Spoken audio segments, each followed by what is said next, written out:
get myself a Lincoln. Got me plotting, got me plotting, got me thinking, got me thinking. How can I come up and get myself a Lincoln? I'm a continental, continental. I'm a continental, continental. I'm a continental, continental. I'm a continental, continental. Hey, this is Tony Boss Bolin coming to you from the Lincoln Addict Podcast.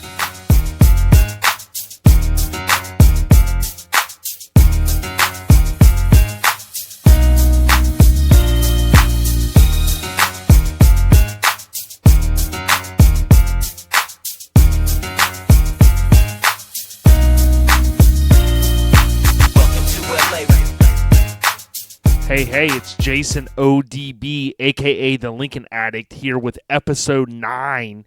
Appreciate all those out there that have tuned in, have subscribed to both the podcast and the YouTube channel. Certainly appreciate that. As I mentioned, didn't make you guys wait as long for episode 9. Kind of get in the groove here with this podcast. In 2 weeks from this Friday, we'll post episode 10. And I'll tell you guys a little bit more about that here in the next few minutes. Now, this episode and this podcast is brought to you by the fine people over at Devious Customs, including Jeff Davey and his entire team. If you're looking for custom parts or various products just to kind of upgrade your Lincoln, visit deviouscustoms.com. and order today. Make sure you tell Jeff that Lincoln Addict Podcast sent you.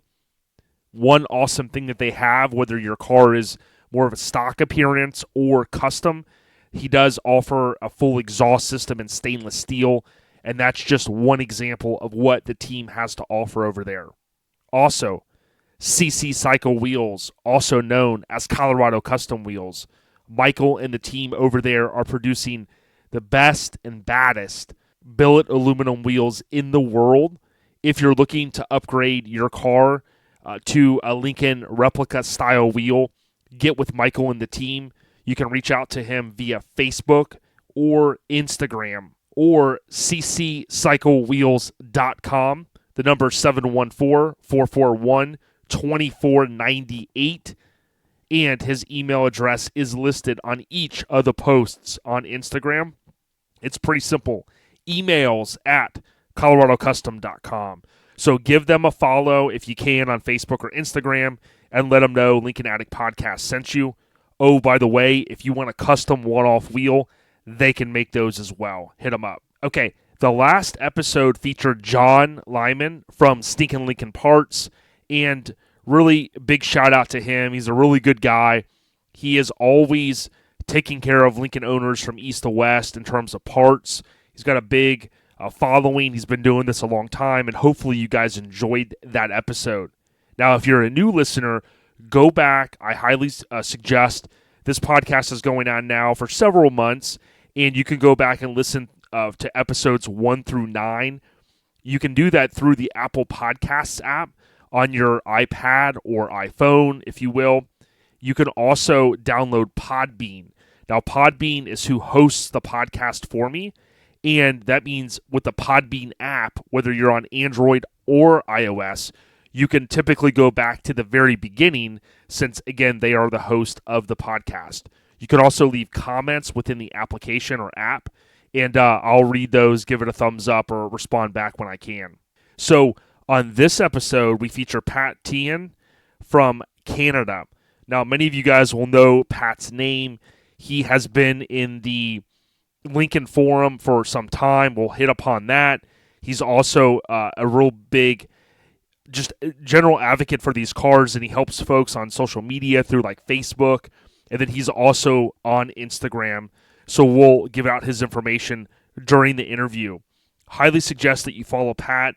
He doesn't post as much on Instagram, but he does on Facebook through some of the groups, including Lincoln Addict Facebook group. So, good dude. We're going to discuss various topics, including how he personally worked with Champion Radiators for their all-new product offering. Now, this product offering is really going to range from 61 to 65. I think with a few little mods, the radiators would fit on 66, 67 as well. But you'll see how he's kind of how he spearheaded that. And then, oh, by the way, how he's working on another part that many of us Lincoln owners really need, and I still can't believe that they are not reproduced. So he's working with a company, and you'll hear a little bit about that in the upcoming interview. Now, Lincoln Life updates are brought to you by Steele Rubber. If you ever need new weather stripping for your car, do not settle on the what I call imposters, right? There's a couple of companies out there that are trying to do what Steele does, and Steele is the best in the business. So visit Steele, Steele, rubber.com. It's simple, right there on the left-hand side. You're going to enter in your year, make, model, and style vehicle. So if it's a convertible or a sedan, and you can order the parts right there. You can also get a free catalog that is specific to your vehicle. That's year, make, and model, and style specific. Makes it really super easy. If you've listened to the past, you know that I always talk about creating a spreadsheet, and that is an easy way to kind of simplify things and make sure that you're ordering what you actually need for your car. Now, speaking of Steele Rubber, you want to make sure that you join their email list, and you can do that on their website. They just blasted out an email early June with 2 new product offerings for, you guessed it, Lincolns. So they now have the upper back panel and finish panel weather strip. You need 2 of these for your car if both of yours are bad. Now, the part number is listed as 70-396685. And when you go on, for instance, if you have this is specific for 64, 65, if you go onto their website and you enter the information as I mentioned, that upper back panel and finish panel weather strip will be listed. You'll see that in the offering for the vehicle. Also, there is a bullet point that says 2 strips are required per vehicle. This replaces the factory part, and it's really good quality. So I'll be doing later this year some different installs for both Instagram and YouTube. I'll record those, edit those, and show you guys just how easy it is to install some of these awesome products that they offer. The trunk luggage compartment weather strip is part number 70-3878-84. Now, this piece, at first glance, you're thinking, man, it's $260.80. I need 1 of them. I thought that they already made these. This is specific to these year cars, and the trunk weather strip is designed from the original part for superior fitment. The seal mounts around the full perimeter of the trunk directly to the body. It's 163 inches plus the molded ends, and it is like a glue-on style, which they provide the glue as well with the product. It glues and screws directly to the body as it's indicated there in the .com listing. So go out there. It's pretty cool. It's not often that companies, again, as I've reiterated in the past, get behind these cars that kind of have a cult following. Of course, since the Entourage TV show on HBO, I think that's kind of propelled these cars into the next generation. Now, there's still a lot of awesome original cars out there, and I love seeing those as well. But there's no doubt that the Lincolns are, as we always say, as Tony always says, on the rise.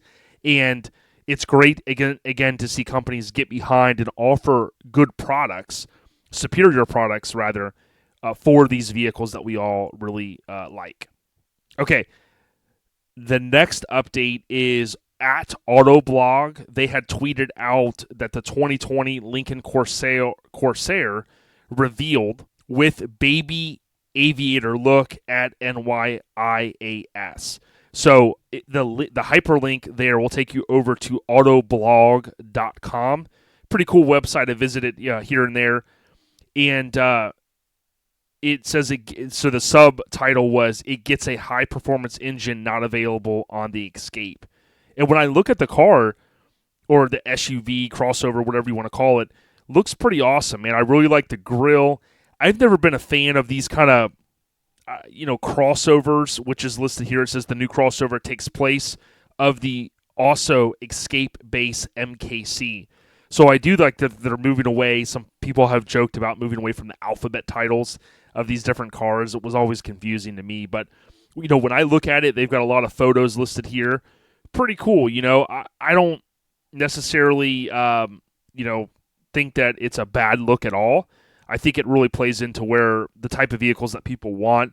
My wife drives I think it was the first Ford car that we ever purchased, was a 2017 Ford Explorer. It is, it has the bucket seats in the back, and it has a lot of the cool features that she really wanted. But I look at something like this and say, hey, from a little bit higher end standpoint, this is a pretty cool vehicle. I would venture to say that it would kind of keep up with, maybe pulling someone over that's going to be like, hey, maybe I'll buy a Range Rover or something like that. When you look at this from the outside and inside, it really looks like, it has a lot of class in this thing. So looking forward to seeing these things driving around. It does say that the other engine announced was a 2.3-liter turbocharged inline 4, making 280 horsepower and 300 foot-pounds or pound-feet of torque. The engine isn't available on the Escape, and it comes standard with all-wheel drive. So pretty cool. Wanted to share that. Noticed that on Twitter. If you are a Twitter follower, or if you're a Twitter user, you can follow us at Lincoln Addict on there. I try to get in there and tweet out a little bit. A lot of it is our Instagram posts. So if you find yourself not on Instagram and you still want to kind of follow along and you're on Twitter, make sure you follow us, and then that way you'll get a chance to see those updates. Our Instagram posts also batch over to Facebook, so you can follow us at Lincoln Addict there. And we have a pretty good following there. A lot of engagement typically on the posts, whether it be the purist type cars or, some of the custom ones, which we post a lot of. All right. Lastly, the Lincoln Continental Broker. So a couple of updates. We basically have, in Tarpon Springs here, we have a 63 convertible, a reddish color, reddish maroon.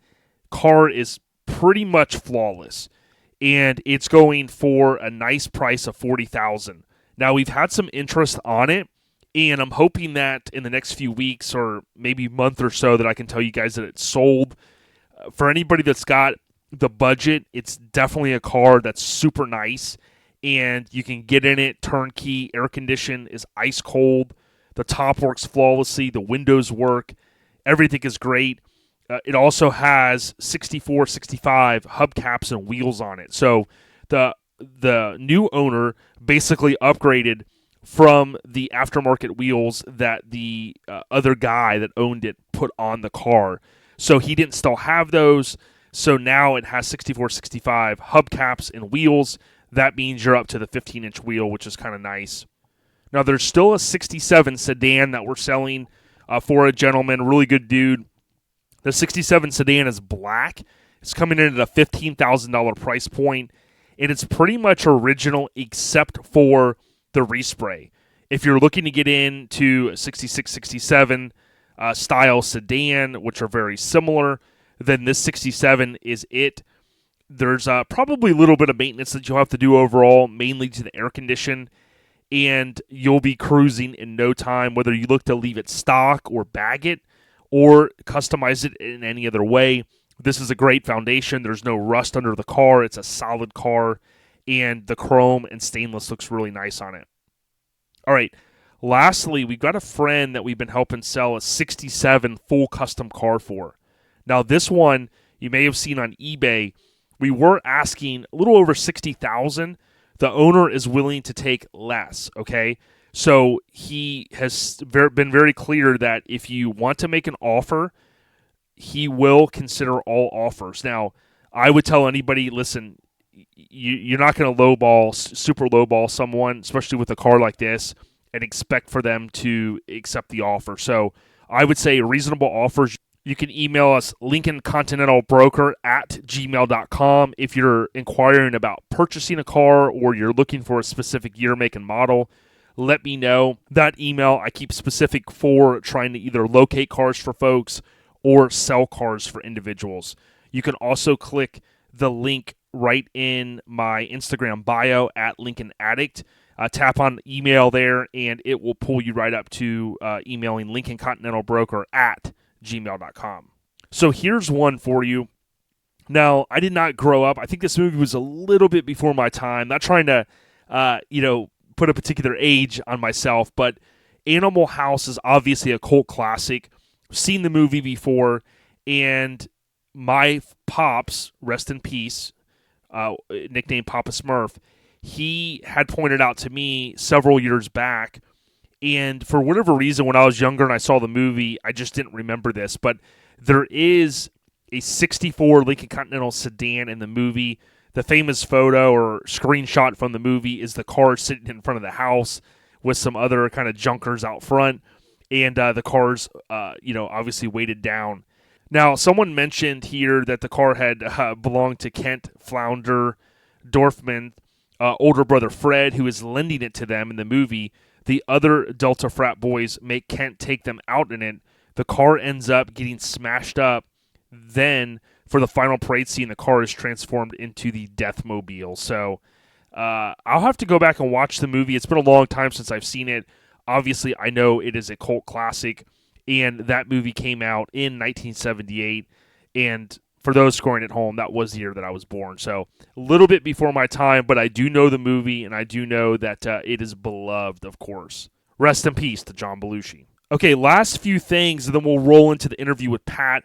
So, my 1964 Lincoln Continental Project Smuggler's Blues, that is a nod to the Glenn Frey song from the Miami Vice era, and love this car. Every day I look at it, I'm just like, what can I do? So I've had some good progress on it since episode 8. So I told you guys a little bit about the cam shaft woes. The third cam did arrive. It was packaged much better in a pretty big brown tube. So one of the round tubes, pretty thick cardboard.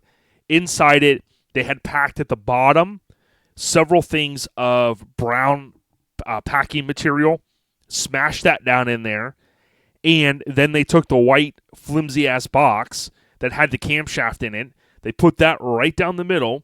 Then they took more brown packing paper, stuffed it in there, like 2 big chunks of that, and then they put the other end of the tube on and taped it up really, really good. So basically the camshaft was kind of right in the middle of that big brown tube, and it was a success.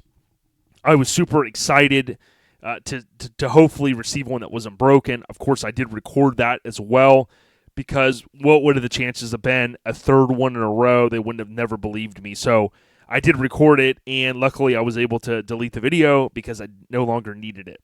So that's good. I did drop that off at Tony's shop over at Boss Bolin Industries. Now, they were kind of in the works of other 18-wheeler motors that they were building, so I kind of was like put on the side, which rightfully so, because they needed more parts, and they kind of steadily been working on it, and then they had a little bit of a vacation, so they're kind of getting back into the swing of things. Hoping soon that the motor will be wrapped up.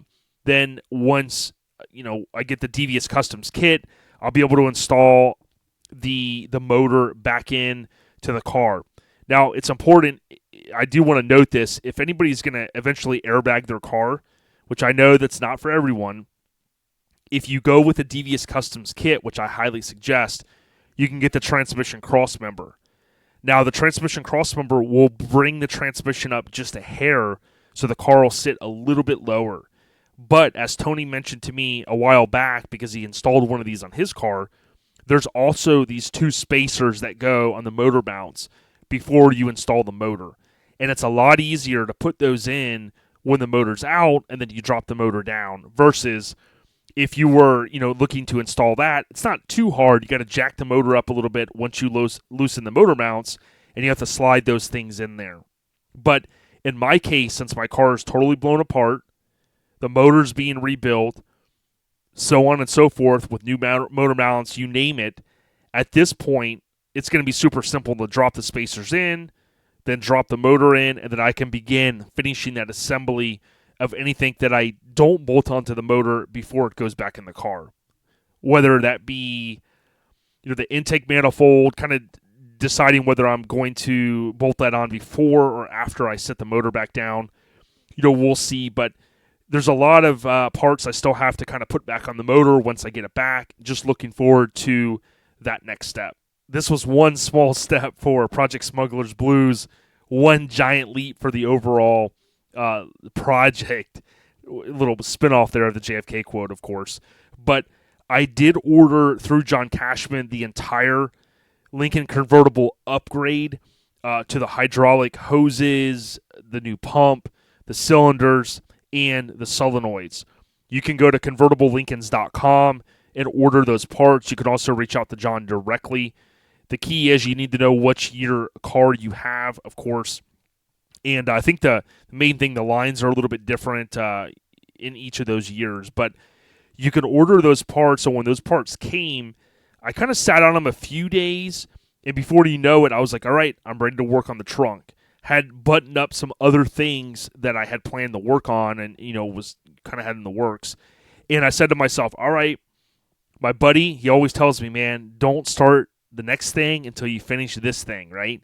So what I ended up doing was I made a day where I dedicated 2-3 hours to looking in the trunk, taking some photos, a little bit of video, starting to kind of plot out what I was going to do, and that resulted in me going, okay, where I'm going to start at is I'm going to start basically from where the lines go from the back of the pump and the solenoid through the very tail end of the car, right? So right up behind where the tail lights, or not the tail lights, but the when the deck lid opens, where the deck lid's up, I basically worked on those hoses that go along the back of the car first. So I ended up kind of loosening up the hoses, trying to capture any of the leftover ATF fluid when we tried to bleed the system last year. And just took my time, took out all of the little clamps that hold the lines, the hydraulic lines. And with the video that I'm going to put together, instead of covering it step by step here, audio-wise, I'll cover it in the video the best I can. So you'll get a chance to kind of see how I work through it. It's something that does take time, and if you're not someone that likes to work on cars or, in the trunk of your car, cutting things and, running these hoses and that type of thing, then it may not be the job for you, and that's why you call someone like John Cashman at convertiblelincolns.com, because John will come on site, depending on where his travels are taking him, and he'll do all that for you. And because he's been doing this for, give or take, 40 years, nearly 40 years, he could probably do it with a blindfold on. But it was a good amount of work. So like the first day, I worked on it a good bit. Then the next day, I worked on it a couple hours. And what resulted there was when I went to take off the two solenoids that are together over on the left side, one of those had a stud. It has one stud that holds it, and the stud was spinning. So then I had to pull that whole panel forward a little bit, drill it out, go up to the store, Ace Hardware, and then get another bolt to put in there to kind of be able to snug that thing back down. First the key was getting it off. Then, obviously, put the new one on. You got to put the new bolt in, and boom. So I think it'll make a little bit more sense on something like that, seeing a visual. So I would highly encourage, go out on YouTube, search Lincoln Addict, and subscribe. I've seen the subscribers kind of coming in, and I appreciate that. And I'll keep going with the videos as long as you guys enjoy them, like them, comment, so on and so forth. But after, several hours each day, I was able to complete everything. The only thing that's left is to bleed the system. So I'm going to tackle that probably in the next couple weeks. We're going to be, going to the beach this weekend and whatnot. So not going to really have a chance to work on the car for several days. And then once I get back into the swing of things, I will, of course, jump back in, finishing all that. And again, that's one more thing off the list. Once this motor comes back, I'm not going to have to say, okay, now I got to work on the convertible. It's one thing at a time on these cars, as I always tell people. All right, so I did drop off a few more parts for powder coat. If you've ever done powder coating, it's like just when you think you're finished, then there's like, oh yeah, I forgot that part. And one of those parts was the throttle linkage. So mine was pretty nasty. I do not have a sandblaster at my house. And oftentimes just sandblasting something and shooting it with a little bit of black paint is night and day difference. You get all that nasty just sludge or whatever off the part by cleaning it, then sandblasting it. What I ended up doing was it's probably only going to cost $20, $25 to sandblast and powder coat in that wrinkle or mini text of finish. So what I'm going to do is have them powder coat that. And then if you guys are familiar with the radiators, which we'll talk to Pat here shortly, basically on the cars you have your upper radiator panel, which is that little metal piece that bolts to the front of the car, and then the top of the radiator. Then there's also one on the bottom. So those were needing to be sandblasted and coated or painted. So I am going to have those powder coated as well. Hopefully, once those 3 pieces are finished, I'm done for a while. I've done a lot of powder coating on this car, and I just want to take a break from having to go down there, drop off more parts, wait a couple weeks, and pick the stuff up. So we'll see, and hopefully once the car starts going back together, I'll share some of those photos of how good everything looks. All right, I did speak with Barnett, and I may have mentioned this on the last episode, but Barnett is good people. They are kind of I'll call it a high-end shop that builds really, really high-end stuff for these Mel motors and just different Ford engines. If you go on Instagram or on Facebook, it's Barnett with 1 N, 2 T's, so BARNETT, High Performance.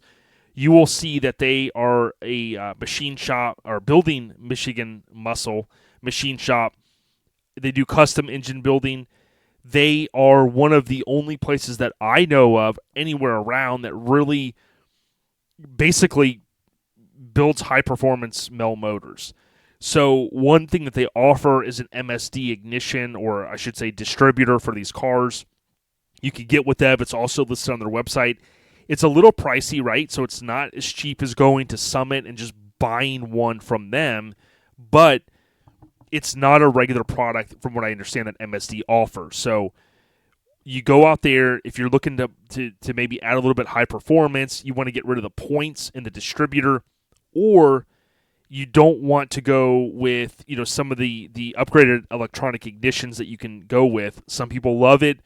Some people swear by it. Some people hate them. I know Tony's had a few challenges with those Pertronics systems on his cars, and I said, you know what? My distributor was pretty nasty, started to clean it up. I'm like, man, as much time and money that I'm going to have in this car, might as well just go with the best, and I'm going to go with that MSD product that they offer exclusively. So hit up Barnett if you're looking to kind of go that route. If you don't like I think it's a red cap. You can always paint it, I'm sure, but good stuff. Looking forward to sending out those this week. That way we'll get a few of those back, and then we'll be ready to rock and roll. The other update that I have is I did drop off my original alternator. I had always planned to run, basically a high output alternator. Now, Tony on his 65 Red Sled, from what he's told me, he has a 140 amp that he had built. And I would think that, hey, that's a lot. That's more than double, I think, than what the factory was. I think the factory was around 60. But Tony has ran into challenges like when he has his compressors on, his headlights on, everything going on the car. He added a little bit of a small electric fan for now for additional cooling. But when he has everything going, he could tell the car is kind of it's straining. So when I went to the alternator shop that I've used for a while now, I said, look, what's the biggest you can build? And they said, well, we can make you a 250 amp. And I was like, sold. The price was fair.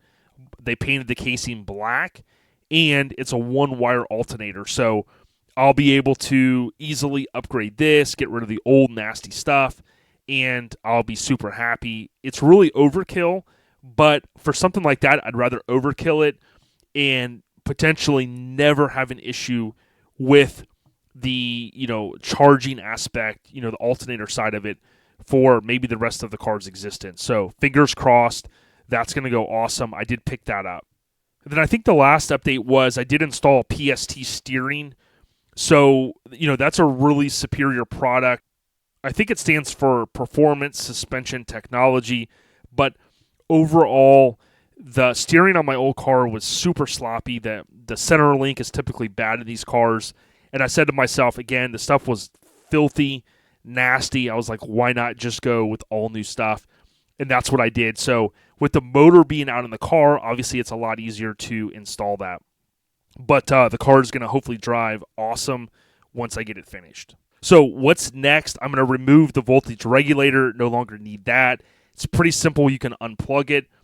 Pat, who's our guest on this episode, he actually has a pretty cool, really easy to follow thread on the lincolnforum.net. And you have to do a little bit of searching, or if you're interested in the article, I can post it in our Facebook page. But he kind of talks about when he upgraded to the 140, he simply unplugged the voltage regulator. And then he also talks about, oh, by the way, at that point, he updated from the amp meter to the voltmeter. Now, I'm not going to tell you have to do it, but in my case, I'm going to have this huge alternator, and I'm like, there's no point for me to keep the amp gauge, right? Now, I do have a separate amp gauge that I had rebuilt because you got to do that in the 6465s. If you want to do it for probably the best price around, you can go through Blair Farmer. You can take out your existing amp gauge, and you can ship it to him. If you're interested in that, you can email Blair. It's lincolnman57.bf, which stands for Blair Farmer, at gmail.com. Let him know what you're needing, and he will take care of you. But I made the decision I'm going to follow what Pat did. I had already purchased the boat gauge from Amazon for $15, and I think he said it took him, just a little while. You do have to kind of cut up, so follow me here. You have to cut up your existing amp gauge a little bit to convert it over to the gauge that he used. He also has a video on YouTube showing how good it works. The needle on the boat gauge, you'd be hard-pressed to tell the difference between it and the other gauges in there once you have it installed. So at this point, it's like, look, that was something on my list. I wanted to upgrade the charging system, and I'm not just going to simply throw on another alternator. I am going to kind of take it to the level that Pat did, and I'll be updating that here over the next, probably, I'd say by the end of June, I'll get all that done. So we'll see. All right, episode 9 will be published, if all goes well, 2 weeks from this Friday. It's going to feature Steele Rubber, so they'll come on to talk about how awesome their products are. Of course, they're made in America, and they continue to support the Lincoln community by putting out new products. So I would say, hey, go out, support Steele, buy their products, buy American. You could probably find stuff sometimes cheaper, but it's not always made in the great US of A. So get out there, support them, get on their email list on their website. That way you get the notifications like I do. You'll really appreciate that. And then order a catalog for your car, start a spreadsheet, make a list, check it twice, order from Steele Rubber. They're great people. Okay, with that being said, we're going to roll into Pat's interview, and then the episode is concluded. So thanks for listening. Subscribe on YouTube and via your favorite podcast app. Take care. Enjoy the weekend. Get out there, have fun, cruise those Lincolns, and stay on the rise. Take care, y'all. Peace. Hey, and as I mentioned, we've got a good friend of ours here, Pat. And Pat, am I saying it right? It's Teahan? Teahan, yeah. Teahan, okay. We got Pat Teahan. Many of you from the lincolnforum.net or the different various groups on Facebook and whatnot will know Pat by name. He's been helping people for a long time. But Pat, just wanted to welcome you to the Lincoln Addict podcast, man. Hey, Jason, thanks for having me. No problem. Thanks for all your help over the years, man. I've always, I know Tony as well. We've reached out to you many times saying, hey, how did you do this? And you've got a cool 64 Lincoln. And, it's awesome to have a friend like you that we can always rely upon when we're stuck and we're like, hey, what do we do here? Right on. So what we wanted to do is, I mentioned earlier in the podcast that one of the updates from a Lincoln Life standpoint is we have this new option when it comes to radiators, and I'm really excited about it. And one of my good friends, Blair Farmer, he had received one at his shop a couple weeks ago. He had a customer that was following the opportunity to go and purchase one, and he did. And it showed up, and I got a chance to see it firsthand. I messaged you, but I wanted, before we jump into the Champion radiator and kind of, how you helped to make all that happen, I just wanted to give you an opportunity, maybe kind of for the listeners, you just explain give a little bit of information about yourself, Pat. Sure. I've always been a really hands-on kind of person. I've always been, the kid growing up, tearing things apart, seeing how things work, putting things back together. So I got a really good, memory, I guess, for like shop manuals and stuff like that. Like the things, shop manuals like my Bible, they fascinate me. I read them cover to cover, and a lot of the things just kind of stick in my head. So a lot of times I'll see people asking questions, and I know exactly, where I've seen it and how to kind of dig it up. And yeah, so it's been good. I love the cars, and I love the hobby, and I love these cars because far back as I can remember, I'm sitting here at my desk. I got 3 die-cast ones sitting right in front of me as I'm sitting here on the phone talking to you. So I've always wanted one of the cars, and then, they became really popular in media and whatnot over the last 10 years or so, and I knew that if I didn't get one now, then, I was never going to get one. So went out, pursued one. I found one actually just outside Detroit. In fact, the original owner had passed away. His daughter inherited it and sat in the daughter's garage for 12 years. And then she finally decided to let it go. So I picked it up in 2015, dragged it home. Wasn't running. The timing chain had skipped, and it was kind of a wreck, or not a wreck. It was in great shape, but I mean, it didn't run, and brakes and vacuum and hydraulic and everything was in shambles. So kind of before I sort of discovered any of the Facebook groups or the Lincoln Forum or anything like that, I found a shop manual, kind of figured out how to kind of do it on my own. And as time went on, sort of found the different groups and, found some places where I was doing things different than other people and, better ways other people are doing things, and quickly, found my niche, I guess, in it. And yeah, I love the cars. I love the people. I love the hobby. I love the camaraderie. So it's great. I love these cars. That's great, man. I appreciate you sharing some information about yourself. And you've got, your 64, awesome color. It's a sedan.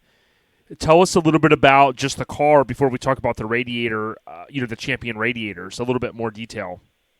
Yeah, so like I mentioned, I got it I'm essentially the second owner. And when I got it, actually, the daughter gave me the phone number of the mechanic who had maintained the car for the last 50 years. So I gave the guy a shout, and he kind of knew the entire history of the car. And he said that he lives like a couple of blocks away from where the daughter, was basically housing the car. And the mechanic loved the car, so he didn't like seeing the car, kind of sitting and decaying. So he would come over and pick the car up and drive around the block once or twice a year and try and put 50 miles on it a year. And he said every time he had it out, he would always have people like waving and giving them a thumbs up and wanting to go for rides in it. So, there's a lot of love for these cars.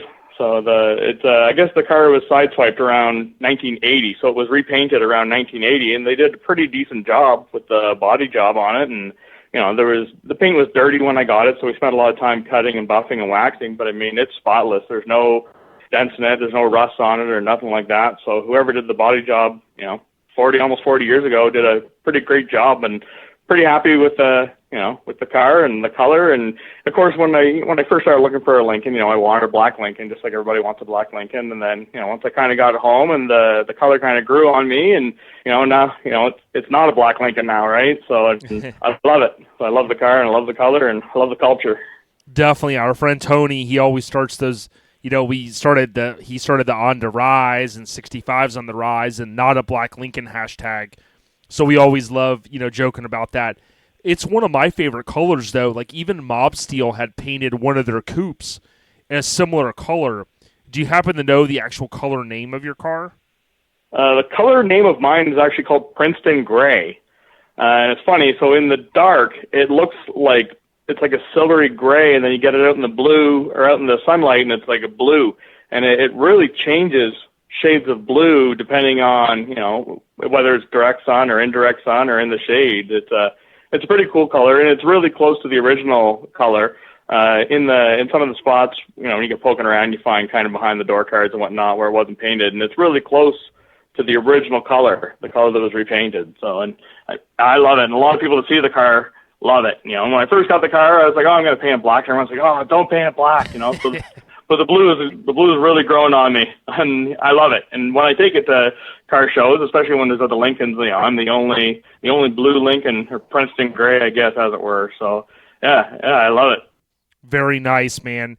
Now, there's another guy on Instagram. You may know him. I know Canada's a big country, of course, but his name is Frank, and he's Dad's 64 Continental, and I really love his car as well. It's a 64 sedan, and it reminds me a little bit of your car, too. Right on. I'm not familiar with that one, but I have seen a couple of others that were my color. It's funny, sometimes I'll be on Instagram, right, and following just the hashtag Lincoln Continental and a couple of other hashtags, and a car will pop up, and I swear it was mine. And then you get looking, it's like, I don't remember taking this photo, or I don't recognize that background, so it must not be mine. So it's cool to see other cars that are out there, you know, that same color. Definitely, man. It's a cool color. And I know, as I mentioned a little bit ago, over the years in the Lincoln forums, I think in there your name is Burnski, right? Burnski. Yeah. So that handle goes way back to when I was like 14 years old or 15 years old, and I was one of the very first people in my town to actually have a CD burner. So I was the guy that everybody went to make music CDs for. So my nickname back then became Burn. I was the Burn King. So then it just kind of turned into Burnski.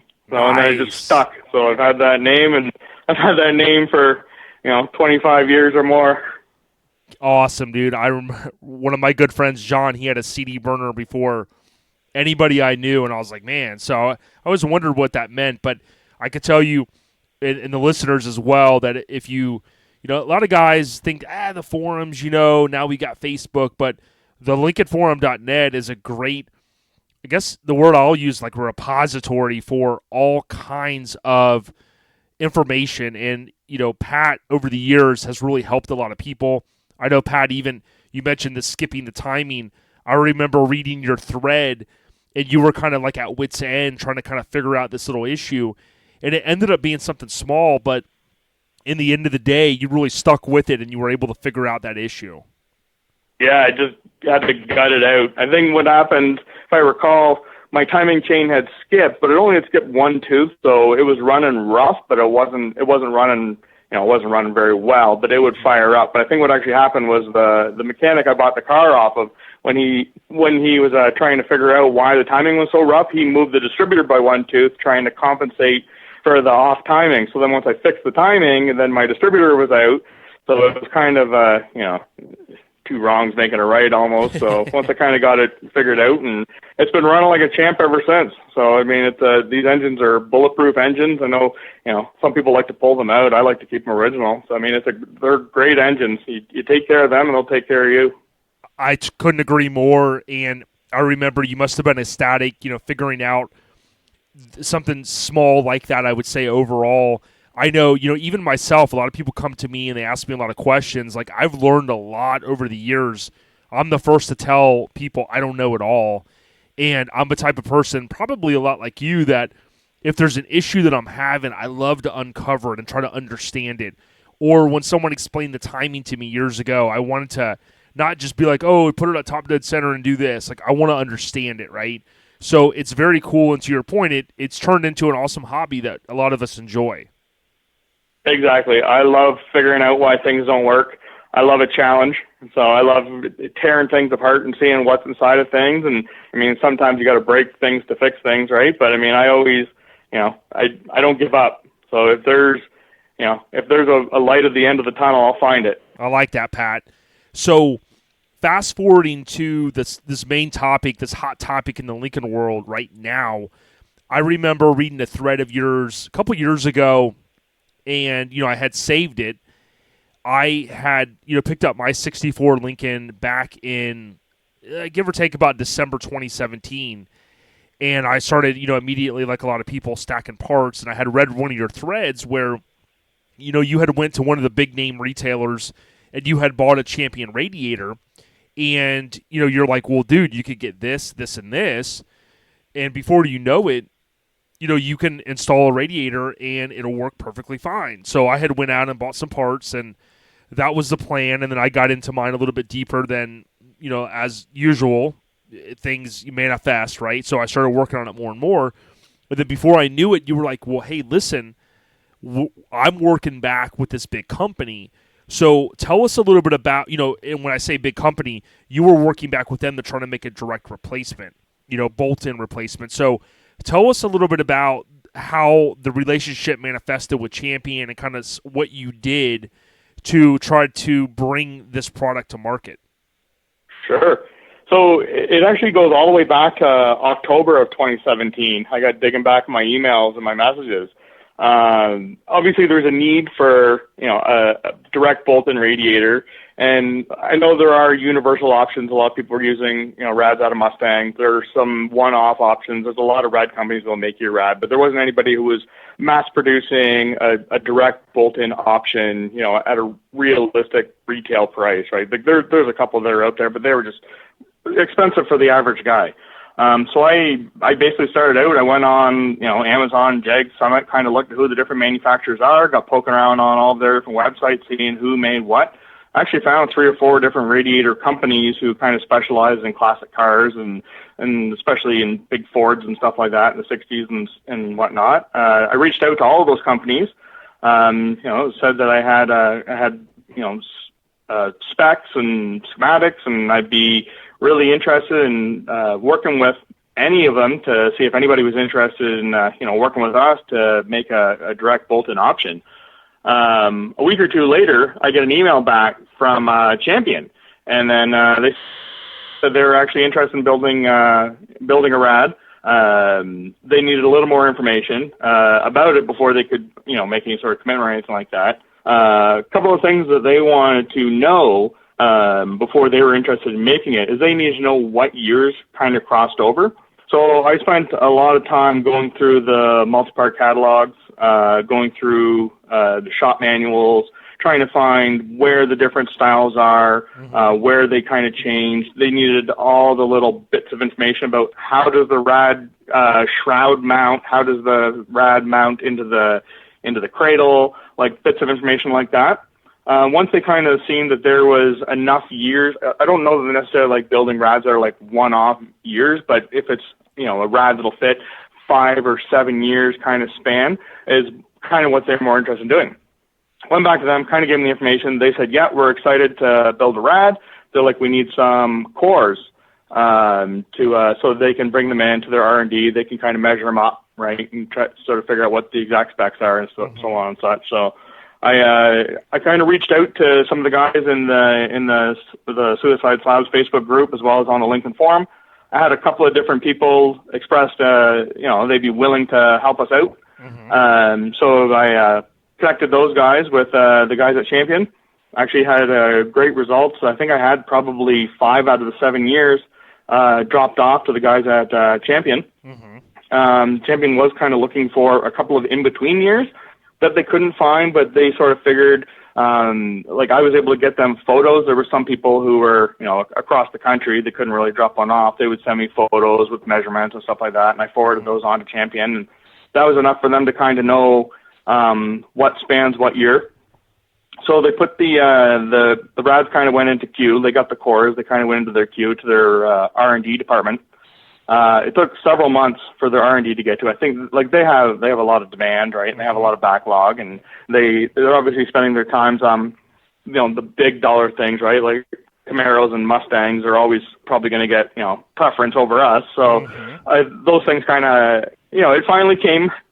They finally got it built, or not built, drawn, and then once they confirmed the drawings would probably fit, they sent it out. They had to have a prototype made, and the prototype came back. It was probably 9 to 12 months ago when the prototype finally came back. Tracked down, they needed somebody in the SoCal area to either pick up the rad and install it or come to their shop and then they would install it. So I tracked down, there was a member in the Slabs group that was willing to do that. So had him go, install it. They had a look. everything was good. Like there's going to be a little bit of differences, right? Like there's obviously some bolt hole locations are a little bit different, but I think those are things that they just kind of chalk up to, that's up to the user to kind of drill your holes and put it in the right place. But the actual rad and the mount and everything like that is pretty close. So they gave the green light for production. And then of course, like, mass producing is going to be done in, overseas or whatnot. So they gave the green light for that to happen.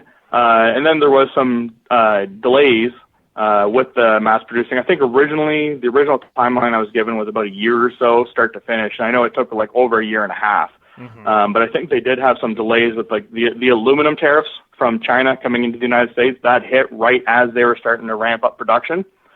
So I think they actually halted production to kind of see whether or not the aluminum tariffs went away. They didn't. So then they ramped back up production. But as I understand it, their stocks were down, so they had to, restock their inventory of their big sellers, your Mustang, Camaro, and so on and such. So then finally, once the Lincoln ones got back into production, they landed. They started contacting me again back in March, said, hey, they're coming. I sort of set up a pre-order. I know there was a lot of people that were itching. They wanted the rads as soon as they landed to show up. So they, they set that all up. Yeah, and then, they became available just the start of this month. So you can get them off Champion's website. I imagine they're probably going to list them on like Jegs and Amazon's website in the near future. But, yeah, they're available there now. So, and I mean, I didn't get anything out of this. Like, I don't work for Champion. I'm not getting anything from Champion. Like, I do this because I love the car. I love the culture. And I love helping people, and I like seeing people, get the right equipment for their car, right? So, I mean, very cool. Yeah, no, it's awesome. So the next thing I've kind of been working on with, Yep, go ahead. The next thing I've been kind of working on with Champion is they actually contacted me a couple of weeks ago, and they said, do I think there would be interest with the Lincoln community for a shroud and fan combination. So I said, well, let me find out. So I put it out to the Suicide Slabs group, and there's a lot of people interested in the shrouds. So I let them know. So they're let Champion know. So they're actually producing them now. I don't think the shrouds are something that are produced overseas. I think they're just like laser cut and and bent in house. So it sounds to me like the shrouds are probably going to be available in the next couple of weeks. They're looking at a couple of different fan options. I think they've got some. They got standard fans, and then they're also going to offer like a higher output fan for the guys there in the places that are really hot, or the places that have, or the guys that have like air conditioning. So, just a little extra cooling available for them. Yeah, man, it's awesome to see that you stepped up and you said, hey, how can I help the community, to your point? And when you go on championradiators.com, you can actually even search the keyword Lincoln, and it will, if you click on Lincoln Continental, it'll take you right to it. Technically they have it listed as the 61 through 65. To your point, it might even work for the 66, 67, right, with just slight modification. But for those, 61 through 65s, including the 61, which they have listed here, as many of us know, I actually have a 61 spare radiator, and that 61 version had the tranny cooler on the passenger side, which was the hot side, and then, they even mentioned, this was a poor design, which was fixed the following year in 62. So, to me, it's awesome that a big company like Champion Radiators was willing to step up and produce a part for a car, arguably, that we all love. But when you look at the production numbers, Pat, whether it's a sedan, convertible, or the 2.5 years that they had the coupes, there's just really not a lot of those out there. No, that's right. Exactly. So with that 61 to 65 rad, in the early, so this is one of the things that's funny that I figured out, or I found out through, the kind of the research process of, preparing the data for Champion, was that the first 6 months or so of production of the Continentals, they actually had a power steering cooler that was built into the rad. So it was around July of 61 that Lincoln decided that was a bad idea, and they flipped to the trans cooler on the cool side of the trans, which is what they continued all the way through. So anybody that has a 61 that was produced prior to July of 61, they just have to eliminate their power steering cooler and then reroute their trans cooler lines to the other side to hook up. As far as the 66 and 67, the rad itself is really similar. The 66 and 7 rad is a little bit taller, which means you can use the 61 to 65. It's just that it's a little bit shorter in the engine bay. So you do have to kind of, I don't think you necessarily have to make new mounts, but you may just have to bend your mounts that are there. And I've also heard, I've not verified, but have heard through some of the people that have bought the rad for a 66 and 7, is that the trans mounts, or not the trans mounts, like the nipples that thread into the trans or into the rad are a different size. So it's just a matter of getting the correct size threaded nipples and, adapting it to your trans cooler lines. But the actual rad itself bolts in, the hoses are in the right place, the rad hoses are the right size, and just, adjusting your brackets at the top. So I think it's still going to be probably the very best option out there for the guys with the 66 and 7s. So 68 went to like a rad cap on the rad, so that it doesn't work for that because this doesn't have the cap on the rad, right? It's on the expansion tank. But they do make a 70 or 71 rad that does fit, and I have seen other people that have used even just like the universal rads that'll fit. So the 68 and ups are become a little more of a typical setup because they kind of do away with that expansion tank and go to just a regular overflow tank. Yeah, absolutely. And they even list here, for instance, they suggest the 2 electric fans recommended and even the shroud. Now, on your application, on your 64, before this radiator was finished, obviously going back a few years, you had used like a universal, or I would say like a Mustang type radiator, and you use like a 3300 CFM? I'm trying to remember the fan, and that's worked really well for you. Yeah, I did. So I ended up doing the 79 to 93 Mustang radiator because I needed a rad a year and a half ago before these ones ever became available. And I ended up using a Flexolite 180, which is a 3300 CFM fan and shroud combo, which it's an awesome fan and shroud combo. Just as a warning to anybody, it's huge. So I actually had to move my whole rad and my condenser forward about 2 inches so that I could have enough room between the fan and the water pump, because the fan is about 4.5 inches thick, so it'll get into the water pump if you're not able to move your rad forward. Yeah, makes sense. And also, right, keep me honest here, anytime you're going to get into that type of setup, you got to really upgrade your alternator. You cannot use the factory stuff. It just doesn't produce enough. No, definitely not. These fans, the fan that I'm running pulls, I believe, 35 amps, and the factory alternator is between 40 and 50 amps. So that fan alone pulls pretty much everything that alternator has to give. Yeah, definitely. So it's kind of like a piece of the puzzle. If you're looking for a new radiator or you're having overheating challenges, I know in my 64, Tony and I got it running really well. It was overheating. My friends immediately knew. They said, look, Jason, I can bet your bottom dollar that the entire lower portion of your radiator is probably just nasty sludge, sediment is what they use, that word. So, right. And, after I started kind of peeling back the onion and doing all the legwork that I did, and I pulled that radiator out, I was like, man, this thing's got to be full of just, sediment, because it was heavy as hell, and they're already heavy. So at the end of the day, I tell people that, make a list. If it's, if there's something on your list and it's like, boom, let me get a radiator. Maybe you're going to do a shroud. Maybe you're going to keep the factory shroud and keep the, mechanical fan, whatever you decide, just, know that usually one thing leads to another on these cars. And if you're going to go with a bigger CFM fan, you got to upgrade your alternator and so on and so forth. And there's a few other things you'll end up doing. Exactly. So another thing that's a good pointer too is that if you're going to swap out your copper and brass rad, your old factory one, go to aluminum, you need to make sure you clean out your engine first. There's that press stone stuff you put into you drain your rad, you fill it with just water and there's 2 bottles of press stone stuff. Run it up good and hot. It'll break up a lot of the sludge and sediment that's inside of the engine block, knock it all loose. Drain it, fill it up with water again, run it again, drain it, and then try and run a hose through your block, get as much of it out. So, because you don't want any of that old sludge or any of that old copper and brass frag that's going to be left over in the block getting stuck inside of your new aluminum radiator. Yeah. So another good thing to do too is while you got your cooling system apart and drained, pull your water pump off and take out those little mini thermostats that are behind the water pump in the block. So those things they were an idea that Ford had back in the 60s to make it a little bit warmer in the cabin quicker for people when they drive their cars in the winter, but none of us do that anymore. Get rid of those thermostats, take care of your engine, take care of your rad, take care of your cooling system. Yeah, it'll lead to a lot of issues, and whether it's John Cashman or Blair Farmer here in the Tampa Bay area, they will all tell you the same thing. Those mini thermostats will cause the downfall, of course, right? So you want to take those out, and I forget if, Pat, you were involved with one of the discussions on the Lincoln Forum. There was someone, and it might have been you, keep me honest, that it had fallen inside the block. You have to be very careful taking those things out because they're a pain.